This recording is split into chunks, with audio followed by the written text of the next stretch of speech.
Hello! Mabuting araw! Welcome sa isa naman tutorial ng Artisan Art.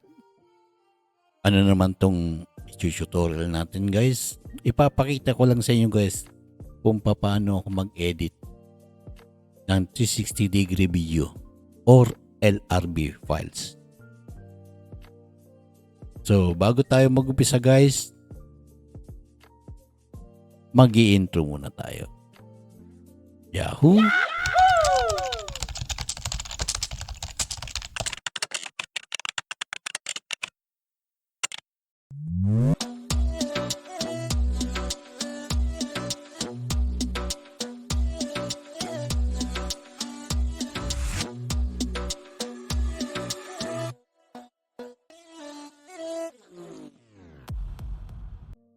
So tapos na natin intro guys. Ito naman ngayon, lilipat tayo sa kabilang studio natin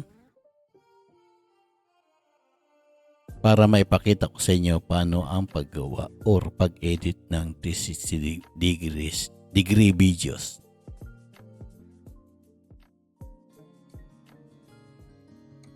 Yan. Kung napapansin nyo guys, meron tayong files dito. Napakarami niyan. Oh no! Ito siya. Puro LRB files. Tignan niyo naman ang petsa. Oh. 2024 pa, October. So may napili ako isang i-edit dito. Ito.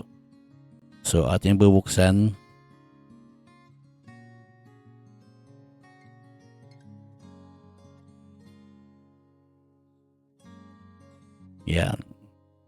Yan, ito yung Insta360 video ko sa Regina Rica sa may Tanay.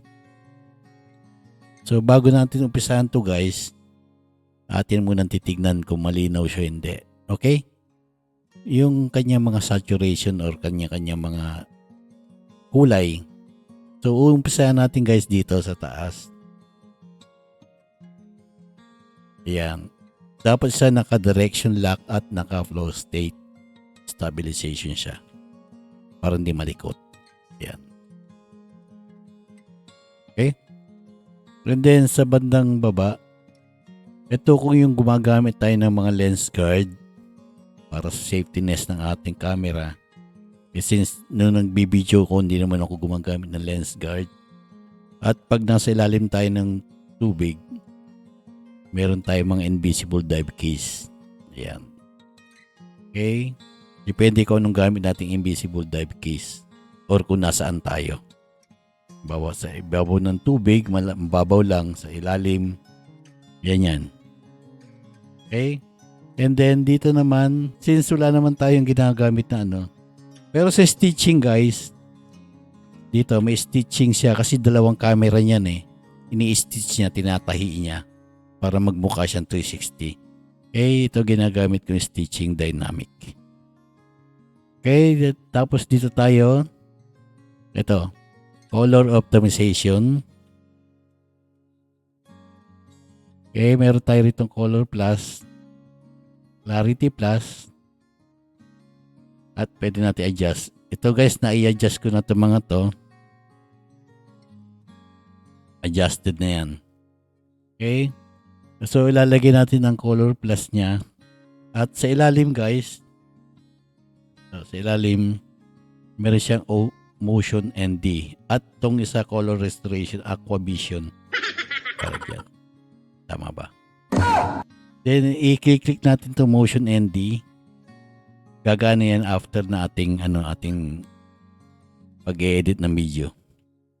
Okay, pipindutin ko lang yan. Yan ang sabi, will take, only takes effect during after playback or after editing. Okay? So ito na guys ang ating video. So mag-i-start tayo guys kung anong gusto natin. Ito na ha. Kung saan natin gustong ilagay ang angulo.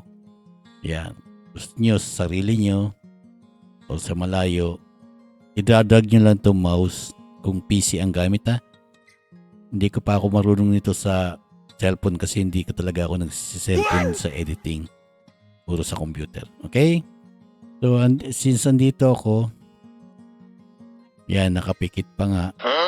So, dyan tayo mag-upisa. Ito ang keyframing natin, guys. Ito, pipidutin natin ito. Yan. Okay? Keyframing natin. Okay? Umpisa. So, habang piniplay natin, guys, itong video, pwede natin i-drag. And then, post natin, keyframing, andyan na siya. Okay? Andyan siya. Then, play tayo uli. I-drag natin uli siya kung saan gusto natin makita. Then, post natin, keyframe. Ayan. Pwede tayong gumamit na rito, guys, ng Tiny Planet. Ito yung Tiny Planet. Or itong ating crystal ball. So, trip ko muna crystal ball. Yan. Ito, sa crystal ball, while playing, pwede natin siya paglaruan. So, i-play natin. Paglaruan natin siya. And then, pause. Keyframe. Add tayo keyframe. Okay? Play natin siya uli. And then, keyframe again. Ngayon, by this time, guys, pwede na tayo mamili kung gusto natin. Tiny Planet. Yan, nandito sa Tiny Planet. By the way, guys, kung gusto natin palakihan yung image, itong wheel ng ating mouse, yan. Paglaro lang natin. Okay, pwede natin paikutin kung gusto natin. Play natin, paikutin natin, and then pause, keyframe. Okay. Pwede natin siya ilagay sa linear. Pwede natin siyang tanggalin yung yung nagbibideo. Alisin natin yan. Ilagay natin sa malayo. Okay? So, play natin. Yan. And then keyframe. So, yan. Then, pagka pa-end na kasi maiksi na itong video. Okay, ibalik ko sa Tiny Planet.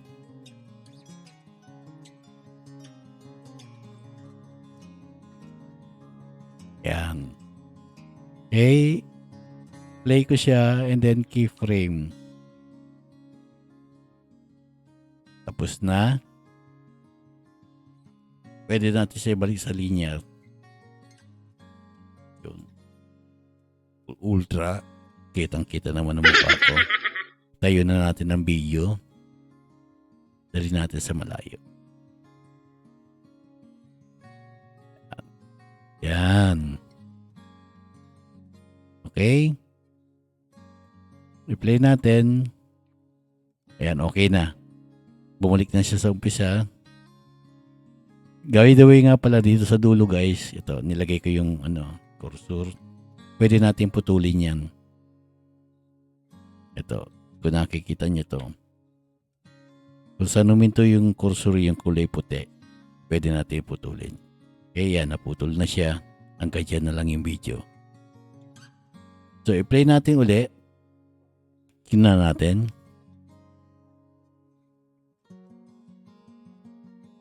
Yan. Yan. Crystal ball na siya.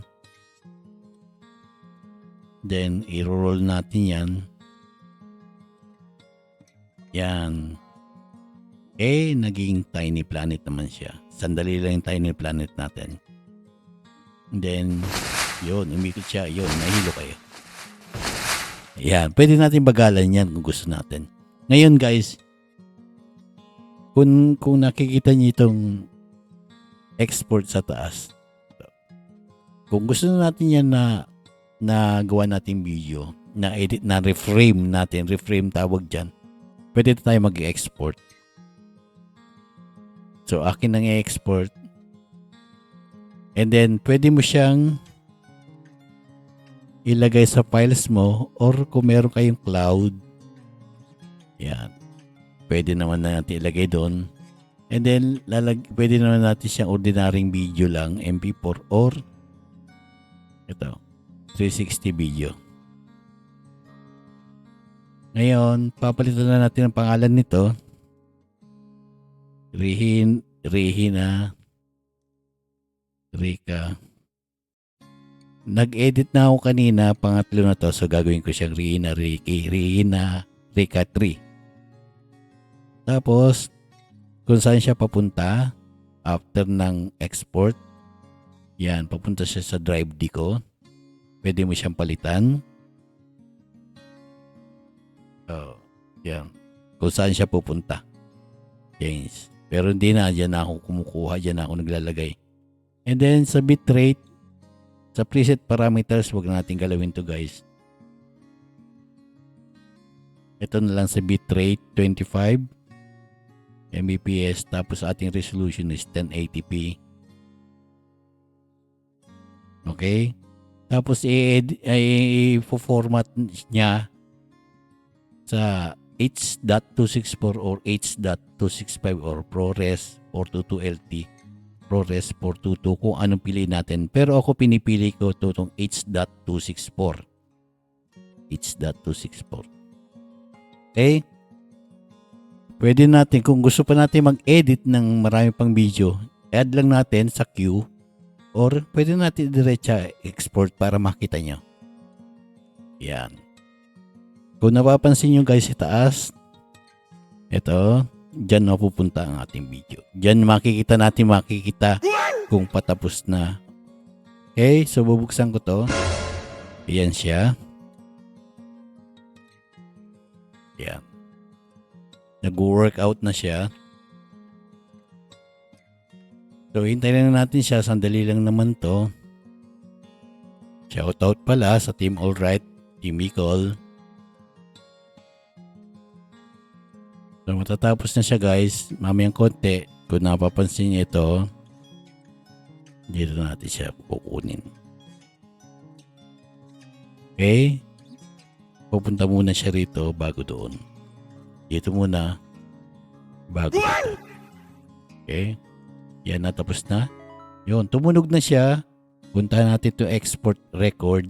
Andito siya. Okay? Ayan siya. Rihina Rika 3 MP4 dito, i-click tayo rito. Click tayo rito. Okay? Hanapin natin asa na Rihina Rika 3. Ito. Yan. So bubuksan natin guys. Yan. Yan.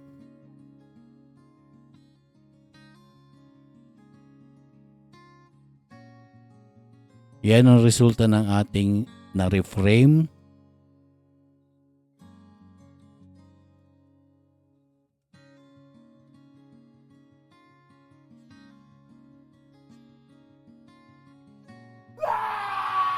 Ayun, naglaro na siya. Okay, umulit na lang. Siyempre, alam niyo naman BLC, umulit yan. Okay, maraming salamat guys sa panonood ng aking tutorial. So, thank you very much guys and ciao, baby.